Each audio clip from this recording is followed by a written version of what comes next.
رہے ہیں کہ امت کا کیا ہو رہا ہے، انسانیت کہاں جا رہی ہے اور کس طرح کے کام کی ضرورت ہے۔ اگر ہم سب اس فکر کو اوڑھ لے تو یہ ملک دنیا میں سورج بن کر چمک سکتا ہے۔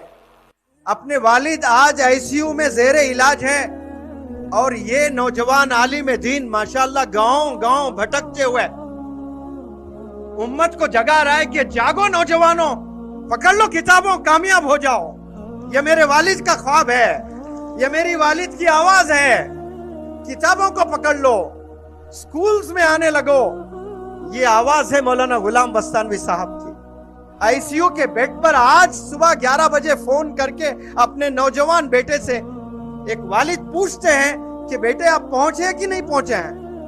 آج کون والد بیمار ہوتے ہیں تو سب ہاسپٹل چلے جاتے ہیں، لیکن یہ نوجوان عالم دین آج ہاسپٹل میں نہیں ہے، یہ آپ کے گاؤں میں ہے، یہ آپ کو جگانے کے لیے آئے ہیں۔ ایک آپ کے بھائی ہے مولانا اویس صاحب، یہ خدمت میں لگ گئے۔ 6 مہینے سے دیکھ رہا ہوں، جب جب میری نظر مولانا غلام بستانوی صاحب پر گئی ہے، سایہ کی طرح خدمت کر رہے ہیں ماشاءاللہ۔ اور ایک شعر کو چھوڑے ہیں دنیا میں کہ جاؤ علم کو پھیلاؤ۔ نام میں نے رکھا ہے ادارے کا اشاعت، سپریڈ کرنا ہے، ہاسپٹل میں بیٹھ کر سپریڈ نہیں ہوگا۔ اشاعت کا مطلب ہے سپریڈ کرنا ہے، پھیلانا ہے۔ میرا ایک بیٹا میرے ساتھ ہے، چھوٹا بیٹا، آپ بڑے بیٹے ہو، بڑی ذمہ داری ہے آپ کے شولڈرز پر، آپ نے کام کرنا ہے اور یہ کام کر رہے ہیں۔ والد وہاں زیر علاج، کل شولاپور میں بیان، آج لاتھو ڈسٹرکٹ میں بیان، کہاں کہاں گھوم گھوم کر کر رہے ہیں۔ یہ صرف سینے میں درد لے کر گھوم رہے ہیں آپ کی فکر کو لے کر کہ آپ کامیاب ہو جائیں۔ برادران اسلام اور کسارا بارکنڈا اور اس علاقے کے عثمان آباد اور لاتور کے اس علاقے سے تعلق رکھنے والے تمام کے تمام باشندگان، آپ حضرات تعلیم کے عنوان پر اور تعلیم کی بیداری کے عنوان پر یہاں پر عوام اور خواص سب امنڈ پڑے ہیں اور بڑے شوق اور ذوق کے ساتھ یہاں جمع ہوئے۔ ہم صبح سے کوشش کر رہے تھے یہاں پہنچنے کی، مگر راستے میں بہت سارے پروگرام ہونے کی وجہ سے ہمیں تاخیر ہوئی، جس پر ہم آپ سے معذرت چاہتے ہیں۔ اس کے باوجود بھی ہم نے بہت سارے لوگوں سے معذرت کی راستے میں کہ بھائی جس پروگرام کے مقصد سے ہم نکلے ہیں وہ پروگرام ہمارا فوت نہیں ہونا چاہیے، اس لیے ہم آپ سے معذرت چاہتے ہیں۔ اللہ رب العزت نے عافیت کے ساتھ یہاں پر پہنچایا۔ یہاں پہنچنے کے بعد اندازہ ہوا کہ کیسے علاقے میں آج سے 10-15 سال پہلے والد صاحب آئے ہوں گے اور انہوں نے کس طریقے سے یہاں پر تعلیم کے اس گلشن کو آباد کرنے کی فکریں کی۔ اللہ رب العزت ہم سب دعا کرتے ہیں کہ انہیں صحت کاملہ، عاجلہ، مستمرہ، دائمہ اور کلیہ نصیب فرمائے۔ آج صبح بھی 11 بجے مجھے فون آیا اور فون پر ہسپتال میں ہیں، آپ کے ہارٹ میں بھی اینجیوپلاسٹی ہوئی، آپ کو کڈنی کا مسئلہ ہے، مگر مجھے فون کر کر پوچھتے ہیں کہ تم کسارا بارگنڈا پہنچے یا نہیں پہنچے۔ تو آپ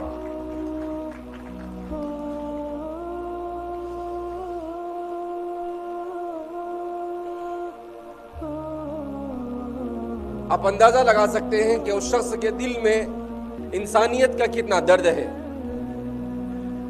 ان کو ایک ہی دھن سوار ہے کہ کس طریقے سے اس ملک کے باشندوں کو تعلیم سے آراستہ کر دیا جائے۔ ان کو اپنی صحت کی کوئی پڑی نہیں، وہ بستر پر لیٹے لیٹے ہمیشہ اسی کی فکر کر رہے ہیں کہ امت کا کیا ہو رہا ہے، انسانیت کہاں جا رہی ہے اور کس طرح کے کام کی ضرورت ہے۔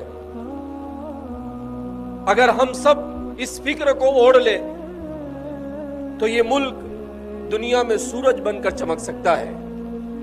میرے بھائیو، دوستو اور بزرگوں، آج اس دنیا میں 800 کروڑ انسان ہے، مگر اس دنیا میں درد رکھنے والے دل نہیں ہیں۔